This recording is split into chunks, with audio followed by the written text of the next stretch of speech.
اعوذ باللہ من الشیطان اللعین الرجیم بسم اللہ الرحمن الرحیم وَإِنَّ جَهَنَّمَ لَمَوْعِدُهُمْ أَجْمَعِينَ اللہم صل علی محمد وآل محمد وعجل فرجهم سلام علیکم ورحمۃ اللہ وبرکاتہ۔ اللہ تبارک و تعالیٰ کا شکر ہے کہ میں نے سورہ مبارکہ حجر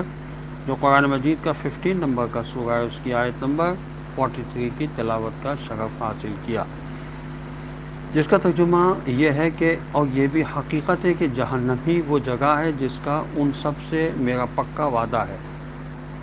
اس جگہ حضرت آدم علیہ السلام اور ابلیس لعین کا قصہ اس لیے بیان کیا گیا ہے تاکہ کافروں کو یہ بتایا جا سکے کہ تم اپنے ازلی دشمن ابلیس لعین کے پھندے میں پھنس گئے ہو، اس لیے تم اپنے حسد، حرص اور تکبر کی وجہ سے حق دشمنی پر اتر آئے ہو، جبکہ ہمارا نبی صلی اللہ علیہ وسلم تمہیں شیطان کے پھندوں سے نکال کر خدا کی طرف لے جانا چاہتا ہے، لیکن تم عجب احمق ہو کہ اپنے دوست اور دشمن میں فرق ہی نہیں کر سکتے۔ اس قصے کے حوالے سے کافروں کو دوسری بات یہ بتائی جا رہی ہے کہ راہ نجات صرف اور صرف ایک ہے، اور وہ اللہ کی بندگی اور اطاعت ہے۔ اس راستے کو چھوڑ کر تم جس راستے پر بھی جاؤ گے وہ شیطان کا راستہ ہوگا، اور وہ راستہ سیدھا جہنم جاتا ہوگا۔ تیسری بات تفہیم القرآن میں یہ لکھی ہے اس آیت کے ذیل میں، اور یہ بات سمجھائی جا رہی ہے کہ نبی صلی اللہ علیہ وسلم سے دشمنی کی غلطی کہ تم خود ذمہ دار ہو۔ شیطان صرف تم کو دھوکہ دے سکتا ہے، مگر دھوکہ تم خود کھا رہے ہو، اس لیے اپنی گمراہی کے تم خود ذمہ دار ہو۔ شیطان زبردستی تم کو غلط راستے پر نہیں لگا سکتا۔ اس طرح حضرت آدم علیہ السلام اور شیطان کا واقعہ بیان کر کے برحق دشمن، ظالم، بدکار انسان پر حجت تمام کی گئی ہے، اور اس کو اس کی گمراہی اور ظلم کا ذمہ دار ٹھہرایا گیا ہے، اور اس کو اس کی اصل غلطی بھی بتا دی گئی ہے کہ جس طرح شیطان تکبر کے سبب سے مارا گیا، تم بھی اپنے کبر و نخوت، غفلت اور حرص کے سبب سے حق دشمنی اختیار کیے ہوئے ہو۔ اب میں نشے کی قسمیں بتا دوں۔ سورہ مبارکہ ہجر کی آیت نمبر 72 میں ارشاد ہوتا ہے لَعَمْرُكَ إِنَّهُمْ لَفِي سَكْرَتِهِمْ يَعْمَهُونَ، تمہاری جان کی قسم یہ لوگ اپنی مستی میں مدہوش ہو گئے ہیں۔ تو بحر الانوار کی جلد 10 صفحہ 114 پر حضرت علی علیہ السلام کا یہ ارشاد ہے کہ نشہ 4 قسم کا ہوتا ہے۔ نمبر 1 شراب کا نشہ، نمبر 2 مال کا نشہ، نمبر 3 نیند کا نشہ، اور نمبر 4